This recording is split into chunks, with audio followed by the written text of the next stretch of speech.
পড়তেছে। কুরবানি করার মাধ্যমে, এই পশু জবে করার মাধ্যমে অনেক পশুর ক্ষতি হয়ে যাচ্ছে এবং রাষ্ট্রের অনেক ক্ষতি হচ্ছে। কথা সঠিক, কিন্তু মতলব তাদের কি খারাপ। কেন? উদ্দেশ্য তাদের এটা নয়। কারণ হলো তারা চায় এই মুসলমানরা কিভাবে এই আল্লাহ পাক রব্বুল আলামিনের বিধিবিধান থেকে তারা মুখ ফিরিয়ে নেয় এবং তারা বেঈমান হয়ে যায়, নাস্তিক হয়ে যায়। উদ্দেশ্যই তাদের এটা। এই জন্য নাস্তিকদের কথা আমাদের মানা যাবে না, নাস্তিকদের কথা আমাদের শোনা যাবে না। ভাই দোস্ত বুজুর্গ, এখন আসুন আমরা যে কুরবানি করি, আল্লাহ তাআলা পশু আমাদের জন্য কুরবানি নির্ধারণ করেছেন। তো এই কুরবানির প্রতীক পশু কেন নির্ধারিত হলো? আল্লাহ তাআলা কুরবানি করার জন্য কেন পশু নির্ধারণ করলেন? আরো তো অনেক বস্তু রয়েছে, আরো বিভিন্ন বিষয়, বিভিন্ন জিনিস রয়েছে, সেইগুলোও তো আমাদের উপরে কুরবানির জন্য ওয়াজিব করতে পারতেন। প্রশ্ন হলো, কুরবানির প্রতীক পশু কেন নির্ধারিত হলো? এই প্রশ্নের 1 নাম্বার জবাব হলো, এটা আল্লাহ তাআলার কি ইচ্ছা। কুরবানির প্রতীক পশু নির্ধারিত হওয়া এটা আল্লাহ তাআলার কি ইচ্ছা। যেমন কোরআনুল কারীমের ভিতরে ইরশাদ হচ্ছে, ফাআলুল লিমা ইউরিদ। আল্লাহ তাআলা যা ইচ্ছা করেন তিনি তাই করেন। আল্লাহর যা ইচ্ছা তিনি তাই করেন। এখানে আমাদের কথা বলার কি কোনো অধিকার নাই। অন্যত্র ইরশাদ হচ্ছে, লা ইসআলু আম্মা ইয়াফআলু ওয়া হুম ইসআলুন। আল্লাহ তাআলা যা করেন সেই ব্যাপারে কথা বলার অধিকার কারো নেই, বরঞ্চ মানুষ যা করে সে ব্যাপারে আল্লাহ পাক রব্বুল আলামিনের কাছে জিজ্ঞাসিত হবে। আল্লাহ তাআলা যা করেন সেই ব্যাপারে প্রশ্ন করার, জিজ্ঞাসা করার অধিকার কোনো ব্যক্তির নাই, বরঞ্চ মানুষ কি করে সে ব্যাপারে মানুষ জিজ্ঞাসিত হবে। মুসলমান ভাইরা আমার, কথাগুলো দিল দিয়া বোঝার জন্য চেষ্টা করবেন। কুরবানির প্রতীক পশু নির্ধারিত হওয়ার 2 নাম্বার উত্তর হলো, আল্লাহ তাআলা কুরবানির প্রতীক পশু নির্ধারিত হওয়া এটা বান্দার প্রতি আল্লাহ পাক রব্বুল আলামিনের দয়া, অনুগ্রহ এবং ভালোবাসার নিদর্শন। কারণ আল্লাহ পাক রব্বুল আলামিন যদি কুরবানির জন্য পিতামাতার সন্তানদেরকে, মানুষদেরকে যদি নির্ধারণ করতেন, তাহলে আল্লাহ তাআলার বিধিবিধান হিসাবে মানুষকে কুরবানি করা লাগতো। কথা ঠিক কিনা? আল্লাহ যদি মানুষকে কুরবানি করার জন্য হুকুম করতেন, তাহলে এটা করতে মানুষ কি বাধ্য থাকতো? আমাদের উপরে পশু কুরবানি করার হুকুম দিয়ে আল্লাহ তাআলা আমাদের উপরে ইহসান করেছেন, দয়া করেছেন, সহজ করে দিয়েছেন। মুসলমান ভাইরা আমার, শুধু তাই নয়, আল্লাহ পাক রব্বুল আলামিন যখন কোনো বিষয়ের প্রতি হুকুম করেন, নির্দেশ করেন, সেটা আল্লাহ পাক রব্বুল আলামিন বাস্তবায়ন করেই ছাড়েন। ও মুসলমান, কথাগুলো দিল দিয়া বোঝার জন্য চেষ্টা করবেন। এখানে এই ঘটনাটা বলা অপরিহার্য। ফিরআউন যখন সমুদ্রে নিমজ্জিত হয়েছিল, তখন বনী ইসরাইলের লোকজন হযরত মুসা আলাইহিস সালামের দরবারে গেলেন, গিয়ে বললেন, হে মুসা কালিমুল্লাহ, হে মুসা কালিমুল্লাহ, আজকের থেকে আমরা নিরাপদ এবং নিশ্চিন্ত। অতএব আল্লাহ তাআলা যদি আমাদের কোনো নতুন শরীয়ত দেন, তাহলে আমরা এটা আমাদের জীবন বিধান হিসাবে পালন করব, মেনে চলব। অতএব আপনি আল্লাহ পাক রব্বুল আলামিনের দরবারে নতুন শরীয়ত এবং নতুন কিতাব আপনি আবদার করেন। বনী ইসরাইলের কথা অনুযায়ী হযরত মুসা আলাইহিস সালাম আল্লাহ পাক রব্বুল আলামিনের দরবারে 2 হাত তুলে প্রার্থনা করলেন, হায় আল্লাহ, আপনি আমাকে নতুন শরীয়ত এবং নতুন একটা কিতাব দান করুন। হযরত আল্লাহ পাক রব্বুল আলামিন তখন হযরত মুসা আলাইহিস সালামকে ওহীর মাধ্যমে জানিয়ে দিলেন, হে মুসা, আমি তোমাকে নতুন শরীয়ত দিব এবং নতুন কিতাব দান করব। অতএব তুমি এরকম তুর পাহাড়ে গিয়ে 30 দিন পর্যন্ত রোজা রাখো এবং আমার ধ্যান এবং খেয়ালের ভিতরে লিপ্ত হও। তুমি ইবাদত বন্দিগির ভিতরে তুর পাহাড়ে গিয়ে ইবাদত বন্দিগির ভিতরে কি লিপ্ত হয়ে যাও। আল্লাহ তাআলার নির্দেশ মোতাবেক হযরত মূসা কালিমুল্লাহ তিনি তুর পাহাড়ে গেলেন, গিয়ে রোজা রাখলেন এবং ইবাদতের ভিতরে নিমগ্ন রইলেন। 30 দিন পার হওয়ার পরে 30 দিন যাওয়ার পর তিনি ইফতার করে ফেললেন। আর আল্লাহ পাক রব্বুল আলামিন আরো 10 দিন বৃদ্ধি করে দিলেন, কারণ আল্লাহ পাক রব্বুল আলামিন চাইছিলেন যে রোজা অবস্থায় বান্দার সাথে তেনার সাথে কথা বলবেন, কেননা রোজাদার বান্দার মুখের দুর্গন্ধ আল্লাহ পাক রব্বুল আলামিনের কাছে মিশকের আম্বারের চেয়েও এরকম সুগন্ধি যুক্ত। সুবহানাল্লাহ বলেন। মুসলমান ভাইরা আমার কথাগুলো দিল দিয়ে বোঝার জন্য চেষ্টা করবেন। এইদিকে সামিরি নামক এক ব্যক্তি মুসা আলাইহিস সালামের অনুপস্থিতির এই সুযোগে তিনি সোনা এবং রূপার মাধ্যমে একটা বাছুরের মূর্তি স্থাপন করলেন, একটা মূর্তি বানাইলেন। বানিয়ে হযরত জিবরাইল আলাইহিস সালামের ঘোড়ার পায়ের খুরের তলার মাটি এনে, সামান্য কিছু মাটি এনে ওই বাছুরের মুখের ভিতরে দেওয়ার সঙ্গে সঙ্গে বাছুরটা হাম্বা হাম্বা বলা শুরু করে দিল। সামিরি নামক এই ব্যক্তি বনি ইসরাইলের লোকজনকে বলল, দেখো দেখো, মুসা আল্লাহ পাক রব্বুল আলামিনের তালাশে আল্লাহ পাক রব্বুল আলামিনের সাথে সাক্ষাৎ করার জন্য ওই তুর পাহাড়ে গেছে, অথচ আল্লাহ পাক রব্বুল আলামিন মুসা আলাইহিস সালামকে বাদ দিয়ে তাকে ছেড়ে এই বাছুরের ভিতরে এখানে এসে আল্লাহ পাক রব্বুল আলামিন লিপ্ত আছেন। মুসা আলাইহিস সালামকে ছেড়ে আল্লাহ পাক রব্বুল আলামিন তোমাদের খোদা এখানে কি হাজির হয়েছে। অতএব তোমরা এই বাছুরের পূজা শুরু করে দাও, চলো আমরা সকলে এই বাছুরের পূজা করি। সামরি নামক ব্যক্তির এই কথা শুনে সকলেই বনি ইসরাইলের সকলেই বাছুরের পূজা শুরু করে দিল। আল্লাহ পাক রব্বুল আলামিন সঙ্গে সঙ্গে এই বনি ইসরাইলের উপর রাগান্বিত হয়ে গেলেন, অসন্তুষ্ট হয়ে গেলেন। আল্লাহ পাক রব্বুল আলামিন সঙ্গে সঙ্গে এই বনি ইসরাইলের উপরে তিনি শাস্তি নির্ধারণ করলেন যে আগামীকাল, অর্থাৎ যারা মূর্তি পূজা এই বাছুর পূজা করেছে তারা আগামীকাল এরকম তাদের ঘরের চৌকাঠের উপরে তাদের হাত পা বিছিয়ে ঘাড়কে লম্বা করে বসে থাকবে। যারা মূর্তি পূজা করেছে, যারা করে নাই তারা এই মূর্তি এই বাছুর পূজা কান্নেওয়ালাদেরকে হত্যা করবে, কতল করে দিবে। আল্লাহ পাক রব্বুল আলামিন এই বিষয়টা এইভাবে তিনি বাস্তবায়ন করলেন। ও মুসলমান, খুব খেয়াল করে কথাগুলো দিল দিয়া বোঝার জন্য চেষ্টা করবেন। আল্লাহ পাক রব্বুল আলামিন একটা কালো মেঘ ওই সমস্ত বনি ইসরাইলের উপরে এরকম ভাবে নিয়ে আসলেন, লিপ্ত করে দিলেন। কালো মেঘের কারণে অন্ধকারে ছেয়ে গেল, কেউ আর চোখে দেখলো না। সঙ্গে সঙ্গে বনি ইসরাইলের লোকজন একে অপরের ভিতরে ঝগড়ার ভিতরে লিপ্ত হয়ে গেলেন। এরকম ভাবে শুধু তাই নয়, এক পর্যায়ে তারা একজন অপরজনকে হত্যা শুরু করে দিল, কতল করা শুরু করে দিল। ও মুসলমান, এরকম সকাল থেকে নিয়ে সন্ধ্যা পর্যন্ত 70,000 বনি ইসরাইল হত্যার শিকার হয়ে গেল, কতলের শিকার হয়ে গেল। এদিকে হযরত মূসা আলাইহিস সালাম এই অবস্থা দেখে পেরেশানির ভিতরে পড়ে গেলেন।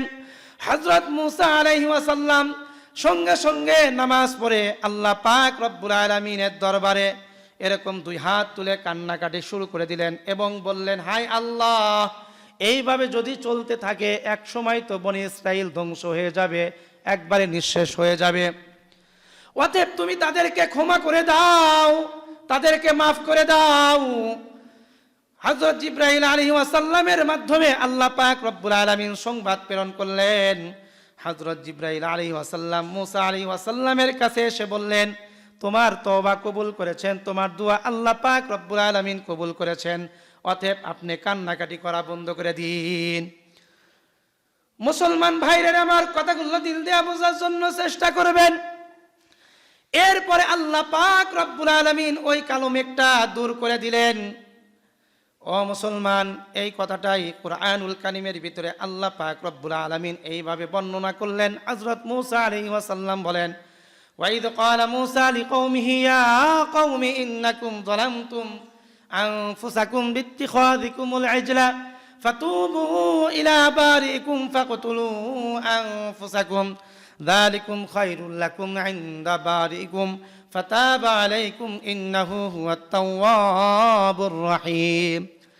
হযরত মূসা আলাইহিস সালাম তার কওমকে বললেন, ওয়াইদ ক্বালা মূসা লিকওমিহি, হযরত মূসা আলাইহিস সালাম তার কওমকে বললেন, হে আমার কওম, হে আমার সম্প্রদায়, ইন্নাকুম যালামতুম আনফুসাকুম বিত্তিখাযিকুমুল ইজলা, তোমরা যারা তোমাদের উপর জুলুম করেছো, তোমরা এটা অন্যায় করেছো, অতএব তোমরা আল্লাহ পাক রব্বুল আলামিনের কাছে তওবা করো এবং তোমাদের জানকে আল্লাহর কাছে এরকম বিসর্জন দিয়ে দাও। ফাতাবা আলাইকুম ইন্নাহু হুয়াত তাওয়াবুর রহিম, কেননা আল্লাহ পাক রব্বুল আলামিন তওবাকারীকে অত্যন্ত পছন্দ করেন, আর এটাই তোমাদের জন্য এরকম ভালো খায়ের। তো ভাই দোস্ত বুজুর্গ, এখানে এই আয়াতের যারা যে জিনিসটা বুঝাইলেন, এই ঘটনার দ্বারা আমি যে জিনিসটা বুঝাইলাম সেটা হলো আল্লাহ পাক রব্বুল আলামিন বান্দার প্রতি যেই নির্দেশ করেছেন, আল্লাহ পাক রব্বুল আলামিন শরীয়তে যেই নির্দেশটা করেছেন, সেই নির্দেশের ব্যাপারে, আল্লাহর হুকুমের ব্যাপারে প্রশ্ন উত্থাপন করার অধিকার কারো নাই। আল্লাহ যেটা নির্দেশ করেছেন, আল্লাহ যেটা হুকুম করেছেন, আল্লাহর হুকুমটাই কি সঠিক, আল্লাহর কি হুকুমটাই কি সঠিক। অতএব আল্লাহর হুকুমের ব্যাপারে আমার বুঝে আসুক বা না আসুক, নির্দ্বিধায় কি মেনে নিতে হবে। মুসলমান ভাইরা আমার, এখন আসুন, যেহেতু কুরবানি সম্পর্কে আলোচনা শুরু করে দিয়েছি, তো কুরবানির গুরুত্ব সম্পর্কে কিছু কথা বলি। কুরবানি কি পরিমাণ গুরুত্ব দেখেন। কুরবানির দিনে আল্লাহ পাক রব্বুল আলামিনের দরবারে আল্লাহ তাআলার কাছে বান্দার সবচাইতে পছন্দনীয় আমল হচ্ছে কুরবানির আমল করা। আল্লাহ তাআলার কাছে সবচাইতে পছন্দনীয় আমল হচ্ছে কুরবানির দিন কি কুরবানি করা। রাসূলুল্লাহ সাল্লাল্লাহু আলাইহি ওয়াসাল্লাম তার হায়াতের জিন্দেগিতে প্রত্যেক বছর, অতএব যাদের উপরে কুরবানি ওয়াজিব হয়েছে, ওয়াজিব হওয়ার পরেও যারা কুরবানি করে না, রাসূলুল্লাহ সাল্লাল্লাহু আলাইহি ওয়াসাল্লাম তাদেরকে ধমকের সাথে কথা বলেছেন। এ সম্পর্কে হযরত আবু হুরায়রা রাদিয়াল্লাহু তাআলা আনহু থেকে ইবনে মাজাহ শরীফে একটা হাদিস আসছে। হযরত আবু হুরায়রা রাদিয়াল্লাহু তাআলা আনহু বলেন, قال رسول الله صلى الله عليه وسلم من كان له ساعة فلم يضحِ فلا يقربن مصلانا। সামর্থ্য থাকা সত্ত্বেও যে ব্যক্তি কুরবানি করে না, আমার পয়গম্বর সাল্লাল্লাহু আলাইহি ওয়াসাল্লাম বলেন, তারা যেন আমাদের ঈদগাহে না আসে। কত বড় কথা বলেছেন, কত ধমকের সাথে কঠোর কথা বলেছেন। যে সামর্থ্য আছে, কুরবানি করার কি সামর্থ্য রয়েছে, কুরবানি করার যোগ্য, এরপরেও যারা কুরবানি করে না তারা যেন আমাদের ঈদগাহে না আসে, কত বড় কথা বলেছেন। এই জন্য কুরবানি করার যাদের সামর্থ্য রয়েছে আপনারা কুরবানি করবেন। আর কুরবানি সামর্থ্য থাকা পরেও যারা কুরবানি করবে না, আল্লাহর কাঠগড়ায় তো তাদের অবশ্যই কি তাড়াইতে হবে। এখন আসুন, কুরবানি কাদের উপর কি ওয়াজিব, কি পরিমাণ অর্থ থাকলে কুরবানি ওয়াজিব, এই বিষয়টা সংক্ষিপ্তভাবে বলি। কাদের উপরে কুরবানি ওয়াজিব? সুস্থ মস্তিষ্ক, জ্ঞান সম্পন্ন, আকলবান হইতে হবে, সুস্থ ব্যক্তি হইতে হবে এবং এরকম ভাবে নেশাব পরিমাণ কি মালের মালিক হইতে হবে, মুকিম হইতে হবে, মুসাফিরি না। নেশাব হলো 52.5 বলে কি রূপা, 52.5 বড়ি রূপা, এই পরিমাণ অর্থ বর্তমান বাজারজাত অনুযায়ী 70 থেকে 75 হাজার টাকা যদি 3 দিন 10, 11, 12 জিলহজ এই 3 দিনের ভিতরে যদি এই 70 থেকে 75 হাজার টাকা যদি কারো কাছে থাকে, তাহলে ওই ব্যক্তির উপরে কুরবানি ওয়াজিব। ওই ব্যক্তির উপরে কি কুরবানি ওয়াজিব। এই ব্যক্তির জন্য কি কুরবানি করতে হবে। রাসূলুল্লাহ সাল্লাল্লাহু আলাইহি ওয়াসাল্লাম বলেন, ইয়া আইয়ুহান নাস আলা কুল্লি আহলি বাইতিন ফি কুল্লি আমিন উযহিয়া, কয় এই পরিমাণ অর্থ যদি কোনো বান্দার ভিতরে এই 3 দিনের মধ্যে থাকে, তার উপরে কুরবানি ওয়াজিব, তার কুরবানি করতে হবে। এমন ব্যক্তি যদি কুরবানি না করে, রাসূলুল্লাহ সাল্লাল্লাহু আলাইহি ওয়াসাল্লাম বলেন সে যেন আমাদের ঈদগাহে না আসে। শুধু তাই নয়, তিনি বলেন কিয়ামতের ময়দানে আল্লাহর কাঠগড়ায় তার জবাবদিহি করতে হবে। এজন্য ভাই দোস্ত বুজুর্গ, যাদের উপরে কুরবানি ওয়াজিব, আল্লাহর রাস্তায় তারা কুরবানি করেন, আল্লাহর কাঠগড়ায় দার হর থেকে যেন আমি আখিরাতে মাপ পাই। আপনি এরকম ভাবে কত জায়গায় অর্থ খরচ করতেছেন, কত জায়গায় আমাদের অর্থগুলো খরচ হচ্ছে, আর আল্লাহর রাস্তায় কিছু টাকা ব্যয় করব, এটা আমার বিবেক বাধা দিচ্ছে। মনে করতেছি এই টাকাগুলো কি আমি আপনি অযথা কি ব্যয় করতেছি। না, শয়তান আমাদের এরকম ভাবে ধোঁকা দিয়ে আল্লাহর হুকুম থেকে এরকম ভাবে বিরত রাখতেছে। এই জন্য শয়তানের অসসাই পড়ে শয়তানের কথা শোনা যাবে না। শয়তানের কথা যখন আপনি মানবেন, তখন শয়তানের বন্ধু হয়ে গেলেন। আর শয়তানের বন্ধু হইলে তো পরকালে তার শাস্তি হবে, তার ঠিকানা জাহান্নাম হবে। এই জন্য ভাই দোস্ত বুজুর্গ, যাদের উপরে কুরবানি ওয়াজিব, আমরা কি ইনশাআল্লাহ কুরবানি করার জন্য চেষ্টা করব। আল্লাহ পাক রব্বুল আলামিন আমাদের সকলকে বোঝার তৌফিক দান করেন, সকলেই বলে আমিন। এখন আসুন, এখন প্রশ্ন হলো যে আমরা আমাদের যাদের উপরে কুরবানি ওয়াজিব, আমরা কুরবানি করব, কিন্তু কোন কোন পশুর মাধ্যমে কি কুরবানি করা ওয়াজিব বা কুরবানি করা জায়েজ, এটা হলো এখন প্রশ্ন। কয় প্রকার পশুর মাধ্যমে কি কুরবানি করা জায়েজ? 6 প্রকার পশুর মাধ্যমে কি কুরবানি জায়েজ। কয় প্রকার পশুর মাধ্যমে কুরবানি জায়েজ? এই 6 প্রকার পশু ছাড়া যদি কেউ অন্যান্য পশুর মাধ্যমে কুরবানি করে, তার কুরবানি হালাল হবে না, কুরবানি জায়েজ হবে না, দুরুস্ত হবে না। এখন যেই 6 প্রকার পশুর মাধ্যমে কুরবানি জায়েজ, সেই 6 প্রকার পশু, সেগুলো পশু হলো গরু, মহিষ, উট, ছাগল, বেড়া, দুম্বা। গরু, মহিষ, উট, ছাগল, বেড়া, দুম্বা, এই 6 প্রকার পশুর মাধ্যমে কুরবানি করা জায়েজ।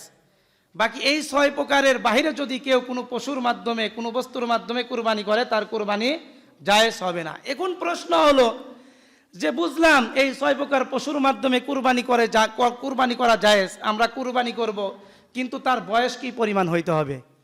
কি পরিমাণ বয়স হলে কুরবানি করা যাবে? এই মাসআলার উত্তর হলো, জবাব হলো যে গরু এবং মহিষের ক্ষেত্রে কমপক্ষে 2 বছর বয়স হইতে হবে। খুব খেয়াল করে কথাগুলো বোঝার জন্য চেষ্টা করবেন। গরু এবং মহিষের ক্ষেত্রে কমপক্ষে কি 2 বছর বয়স হইতে হবে। 2 বছর বয়স হয়ে গেলেই ওই পশুর মাধ্যমে, গরু এবং মহিষের মাধ্যমে কি কুরবানি করা জায়েজ, দাতুক বা না দাতুক। দাতা, তবে যখন গরু এবং মহিষের 2 বছর বয়স হয়, তখন গরুটা এবং মহিষ কি দাঁতে, এই জন্য দাঁতলে আর কি কোনো সন্দেহ থাকে না। তবে আপনার এক বন্ধু বা একজন নামাজি ব্যক্তি, আপনি কুরবানির গরু কিনতে গেছেন, নামাজি ব্যক্তি, মনে হয় লোকটা কি ধার্মিক, কিন্তু গরুটা আপনার পছন্দ হয়ে গেছে, হুষ্টপুষ্ট পছন্দ হয়েছে, কিন্তু দাঁতে নাই, কিন্তু লোকটা বিশ্বস্ত। ভাই গরু কি 2 বছর বয়স হয়ে গেছে, উনি যদি বিশ্বস্ততার সাথে বলে যে না গরুর বয়স 2 বছর হয়ে গেছে, তাহলে ওই গরু কুরবানি করতে পারবেন। ক্রয় করে কি ওই গরু আপনি কুরবানি করতে পারবেন। কথা হলো, মাসআলা হলো 2 বছর, গরু এবং মহিষের ক্ষেত্রে 2 বছর বয়স শর্ত। 2 বছর বয়স হইলেই দাতুক বা না দাতুক এটা শর্ত না। 2 বছর বয়স হয়ে গেছে, ওই গরুর মাধ্যমে, ওই মহিষের মাধ্যমে কুরবানি করলে কুরবানি হালাল হয়ে যাবে। আর উটের ক্ষেত্রে কমপক্ষে কি 5 বছর বয়স হইতে হবে। আমাদের দেশে তো উট সাধারণত নাই, এইগুলো তারপরেও কি মাসালা আমাদের জানার দরকার। এরপরে আসুন, ছাগল এবং ভেড়া এবং দুম্বার ক্ষেত্রে কমপক্ষে 1 বছর বয়স হইতে হবে। হ্যাঁ, যদি ছাগল এবং ভেড়া 7-8 মাস বয়স হয়ে গেছে, কিন্তু এমন হুষ্টপুষ্ট দেখতে মনে হয় 1 বছর বয়স, তাহলে এই পশুর মাধ্যমেও কি, এই ছাগল এবং ভেড়ার মাধ্যমে কি কুরবানি করা জায়েজ। তো এখন প্রশ্ন হলো যে বুঝলাম এই ছাগল এবং ভেড়া মহিষ কতটুকু বয়স হইলে কুরবানি করা যায় এটা আমরা জানতে পারলাম, কিন্তু কথা হলো এখন প্রশ্ন হলো এই ছাগল ভেড়া মহিষ এগুলো যদি সামান্য খুঁত থাকে, কান কাটা লেজ কাটা অথবা শিং ভাঙ্গা যদি থাকে, তাহলে কি এই পশুর মাধ্যমে কুরবানি করা যায়? এই প্রশ্নের জবাব হলো যে হ্যাঁ, যদি ছাগল ভেড়া মহিষ উট দুম্বা এগুলোর যদি কান যদি কাটা এটা 1/3 কম, অর্থাৎ সামান্য পরিমাণ কান কাটা 1/3, 1/3 এই পরিমাণ যদি কাটা থাকে অথবা তার থেকে একটু কম, তাহলে এই পশুর মাধ্যমে কুরবানি করলে কুরবানি জায়েজ হয়ে যাবে। আর শিংও যদি 1/3 কম যদি ভাঙ্গা থাকে, তাহলে এই পশুর মাধ্যমে কি কুরবানি করলে কুরবানি জায়েজ হয়ে যাবে। তো আমরা সকলে মাসালা বুঝতে পারছি, তো আমরা সেই মোতাবেক আমল করবার জন্য চেষ্টা করব। এখন কুরবানি কয় প্রকার? এখন আমরা জানি, আমরা তো মনে করি যে শুধু ওয়াজিব কুরবানি না, কুরবানি কয় প্রকার এটা হলো প্রশ্ন। কুরবানি এর জবাব হলো কুরবানি মূলত কি 4 প্রকার। কয় প্রকার? কুরবানি 4 প্রকার। ওয়াজিব, নফল, মান্নতের কুরবানি এবং কি ওসিয়তের কুরবানি, এই হলো মূলত কি 4 প্রকার কুরবানি। ওয়াজিব কুরবানি, নফল কুরবানি, মান্নতের কুরবানি এবং কি ওসিয়তের কুরবানি, এই মোট হলো কি 4 প্রকার কুরবানি। এখন প্রশ্ন হলো যে এই যে 4 প্রকার কুরবানি, এই 4 প্রকার কুরবানির পুরা গোস্তই কি আমাদের জন্য খাওয়া হালাল? এই প্রশ্নের জবাব হলো ওয়াজিব এবং নফল কুরবানির গোস্ত কুরবানি দাতার ওয়ারিস যারা আছেন এবং ধনী গরিব সকলের জন্য খাওয়া হালাল। ওয়াজিব এবং নফল কুরবানির গোস্ত কুরবানি দাতা, ধনী গরিব এবং কুরবানি যিনি দিয়েছেন তার ওয়ারিস আত্মীয় স্বজন যারা আছে, রক্তের যারা আছে, সকলের জন্য খাওয়া হালাল। এবং বাকি যে 2 প্রকার কুরবানি, মান্নত এবং ওসিয়তের কুরবানির গোস্ত, কুরবানি দাতা এবং কুরবানি দাতার ওয়ারিস যারা আছেন, রক্তের সম্পর্ক যাদের সাথে রয়েছে তারা এবং ধনী ব্যক্তিরা, এদের জন্য কি খাওয়া হালাল নয়। তাহলে মান্নত এবং ওসিয়তের কুরবানির গোস্ত কুরবানি দাতার ওয়ারিস যারা আছেন এবং ধনী ব্যক্তি তাদের জন্য এই কুরবানির গোস্ত কি খাওয়া হালাল নয়, খাইলে জায়েজ হবে না। এই মান্নত এবং ওসিয়তের কুরবানির গোস্তর পুরোটুকুই গরিব অসহায়দের মাঝে কি সদকা করে দিতে হবে। আমাদের বুঝা আসছে তো? তো আমরা এইভাবে যারা মান্নত বা ওসিয়তের কুরবানি করবেন তারা নিজেরা খাইতে পারবেন না, পুরা গোস্ত আমরা সমাজের যারা গরিব অসহায় আছে তাদের মাঝে আমরা কি বন্টন করে দিব, সদকা করে দিব। এখন আসুন, শুধু কুরবানির দিন কুরবানি ওয়াজিব, আরো বিষয় ওয়াজিব রয়েছে, যেমন তাকবীরে তাশরিক এটা কি বান্দার উপরে কি ওয়াজিব। যেমন কুরবানি করা ওয়াজিব, নেশাব পরিমাণ মালের মালিক হওয়ার পরে যেমন বান্দার উপরে কি কুরবানি করা ওয়াজিব, ঠিক তদ্রূপ জিলহজ মাসের 9 তারিখ থেকে নিয়ে 13 তারিখ পর্যন্ত, জিলহজ মাসের 9 তারিখ হলো আগামী রবিবার ফজর থেকে নিয়ে আগামী বৃহস্পতিবার আসর পর্যন্ত মোট 23 ওয়াক্ত নামাজের, ফরজ নামাজের সালাম ফিরানোর পর পুরুষদের জন্য উচ্চ স্বরে জোরে আওয়াজে তাকবীরে তাশরিক একবার উচ্চ স্বরে পড়া এটা ওয়াজিব। মহিলারা বাড়িতে কি আস্তে আওয়াজে পড়বে, আর পুরুষেরা ফরজ নামাজের পরে সালাম ফিরানোর পরে জোরে আওয়াজে তাকবীরে তাশরিক একবার পড়বে, এটা পুরুষদের জন্য কি ওয়াজিব। তাকবীরে তাশরিক কোনটা? আল্লাহু আকবার, আল্লাহু আকবার, লা ইলাহা ইল্লাল্লাহু, আল্লাহু আকবার, আল্লাহু আকবার, ওয়ালিল্লাহিল হামদ। আল্লাহ সবচেয়ে বড়, তিনি ছাড়া কোনো ইলাহ নাই, আল্লাহ সবচেয়ে বড় এবং সমস্ত প্রশংসা একমাত্র তেনার জন্যই। এই তাকবীরে তাশরিক ইনশাআল্লাহ আগামী রবিবার ফজরের নামাজ থেকে শুরু হবে, আগামী বৃহস্পতিবার আসর পর্যন্ত চলবে। এখন মাসআলা হলো, কেউ যদি ফরজ নামাজের পরে তাকবীরে তাশরিক, এই আল্লাহু আকবার এটা পড়তে কি ভুলে গেছে, সে এই তাকবীরে তাশরিকের কি কোনো কায়দা নাই। তবে যদি কেউ ফরজ নামাজের সালাম ফিরানের পরে কেউ যদি ভুলে যায়, তাহলে আল্লাহর কাছে কি পরবর্তী তওবা করে নিবে, যে আল্লাহ আমার খেয়াল ছিল না, নির্ধারিত সময় পড়ার দরকার ছিল, খেয়াল ছিল না, আল্লাহ তুমি আমাকে মাফ করে দাও। এই যে এইভাবে কি আল্লাহর কাছে ক্ষমা প্রার্থী হবে। এখন আসুন, মাসআলা হলো কুরবানির দিন। কুরবানির দিন কি যাদের উপরে কুরবানি ওয়াজিব তারা কুরবানি করবেন। তো কুরবানির দিনের কিছু সুন্নত আমল রয়েছে। কুরবানির দিনে কি 12টা সুন্নত রয়েছে। আর সুন্নত অনেক দামি। কি পরিমাণ দামি! কোনো বান্দা যদি একটা সুন্নতকে জিন্দা করে, তাহলে 100টি শহীদের সওয়াব তার আমল নামায় আল্লাহ দান করেন। সুন্নতকে এই জন্য আমরা কখনো অবহেলা করব না। অনেক মানুষ সুন্নতকে অবহেলা করে, কিসের সুন্নত, এইভাবে কথা বলে, কিসের সুন্নত। সুন্নতকে যদি অবহেলা করা হয়, সে মুমিন থাকে না, সে ফাসেক হয়ে যায়। এই জন্য সুন্নত ছাড়া কখনো মানুষ পরিপূর্ণ মুমিন হতে পারে না। আর সুন্নতকে অবলম্বন না করলে আখেরাতে কিয়ামতের ময়দানে রাসূলুল্লাহ সাল্লাল্লাহু আলাইহি ওয়াসাল্লামের সুপারিশও কেউ পাবে না।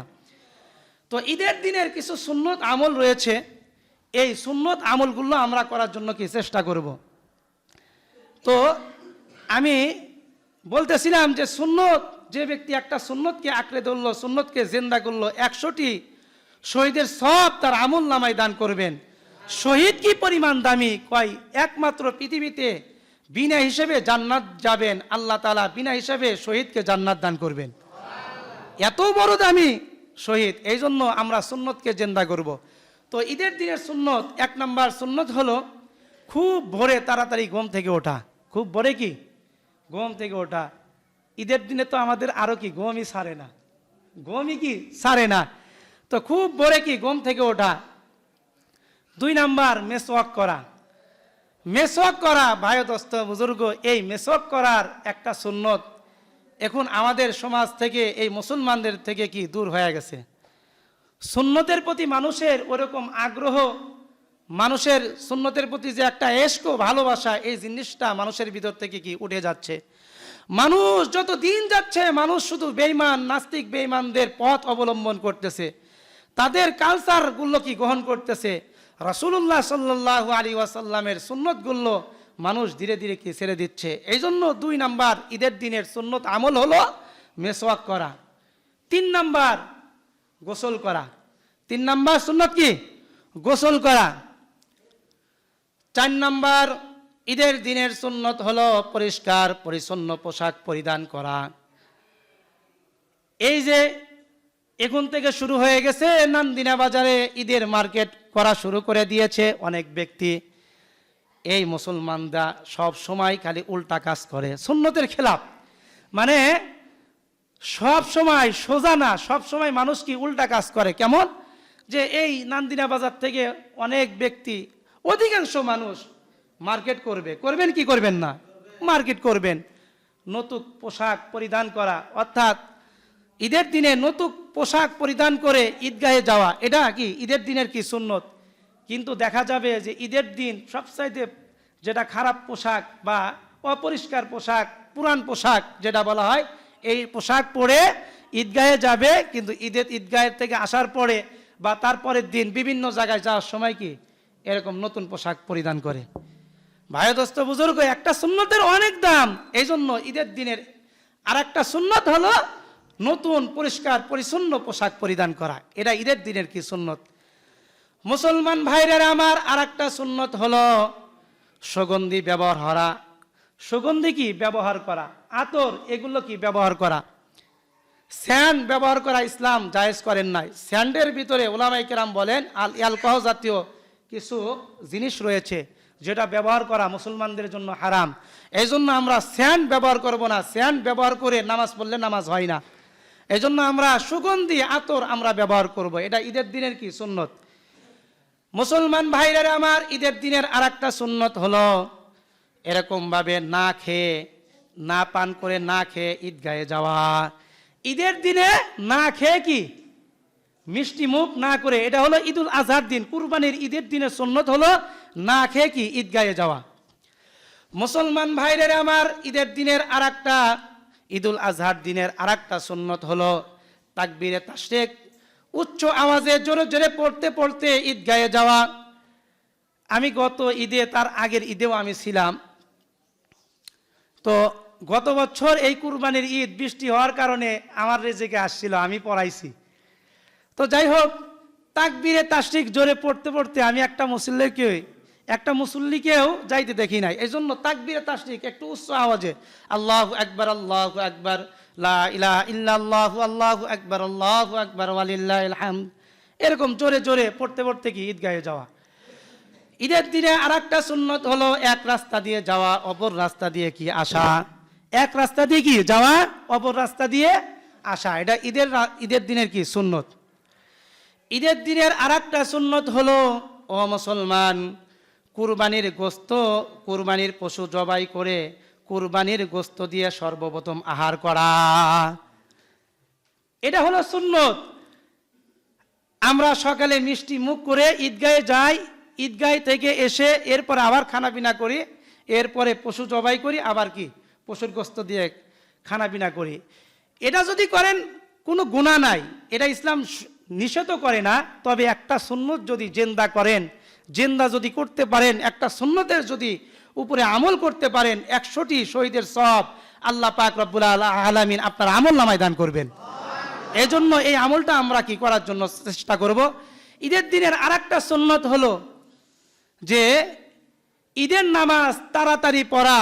ঈদের নামাজ তাড়াতাড়ি পড়ে এরকম ঈদের নামাজ পড়ে এরকম এসে কুরবানি কি করা। ঈদের দিনের আরেকটা সুন্নত হলো তাড়াতাড়ি ঈদের নামাজ পড়ে এসে কুরবানি করা। এখন বিভিন্ন জায়গায় দেখা যায় যে ঈদুল আজহার নামাজ, এই কুরবানির ঈদের নামাজ দেরিতে পড়ে না, এটা ইসলাম সমর্থন করে না। যত তাড়াতাড়ি পড়তে পারেন, যত তাড়াতাড়ি পড়তে পারেন, একটা সুন্নত আদায় হইল, এরপরে আপনাদেরই কি ফায়দা হলো। এজন্য এই সুন্নতগুলো আমরা আমল করার জন্য চেষ্টা করব। আল্লাহ পাক রব্বুল আলামিন আমাদের সকলকে তৌফিক দান করেন, সকলেই বলি আমিন। আমার কাছে অনেকগুলো প্রশ্ন করেছেন, সকল প্রশ্নের উত্তর দিতে পারবো না, একটা শুধু যেইগুলো বেশি প্রশ্ন আসছে তার মধ্যে এই আকিকার বিষয় নিয়ে। কুরবানির গরুতে যে আমরা 5 ভাগ আমরা যে দিই, এই ভাগের সাথে 1 ভাগ বা 2 ভাগ কি আমরা আকিকার ভাগ হিসাবে দিতে পারবো? হ্যাঁ, এই ভাগের সাথে কি আপনারা আকিকার ভাগ দিতে পারবেন, ইসলাম সমর্থন করে, এটা জায়েজ আছে, কোনো সমস্যা কি নাই। কথা বুঝা যাচ্ছে? কুরবানি গরুর সাথে আপনি একটা কি ভাগ নিতে পারেন, শরিকানা ভাগ হিসাবে কি আপনি একটা ভাগ নিতে পারেন, এটা কোনো সমস্যা নাই। আর একটা প্রশ্ন হলো যে এই কথাগুলো আমার কাছে অনেক আসছে যে হুজুর, গত বছর আমি ওই আমার মামার সাথে আমার চাচার সাথে এই 3 জন মিলিয়া আমরা কি কুরবানি করেছি। এখন এই বছর যদি তাদের সাথে আমি যদি কুরবানি না করি বা অন্য সাথে যদি আমি ভাগ দিই, তাহলে আমার কুরবানি হবে কিনা। আপনি এই গ্রামে ভাগ দিবেন নাকি ঢাকা ভাগ দিবেন নাকি বিদেশে ভাগ দিবেন, এটা আপনার এখতিয়ার। আপনি কার সাথে ভাগ দিবেন এটা আপনার এখতিয়ার। আপনি শ্বশুর বাড়ি ভাগ দিবেন নাকি এই গ্রামে কোনো ব্যক্তির সাথে নাকি অন্য গ্রামের কোনো ব্যক্তির সাথে আপনি ভাগ দিবেন, এটা আপনার এখতিয়ার। আপনি যার সাথে ভাগ দেন, কথা হলো কুরবানি আপনার উপর ওয়াজিব হয়েছে, যেই কোনো ব্যক্তির সাথে আপনি ভাগ দিবেন। এই ভাগ দেওয়া কুরবানি করলে আপনার কুরবানি আদায় হয়ে যাবে। তবে যারা সুদারু, যাদের হারাম টাকা রয়েছে, তাদের সাথে ভাগ না দেয় কি উত্তম। তবে হারাম টাকা দিয়া যদি কোনো বান্দা কুরবানি করে, তার কুরবানি জায়েজ হবে না, তার কুরবানি হারাম হয়ে যাবে। কুরবানি করলে কোনো নেকি পাবে না, কোনো সওয়াব পাবে না। সকলে আমরা বুঝতে পেরেছি তো? আল্লাহ পাক রব্বুল আলামিন অনেকগুলো মাসআলা শুরু থেকে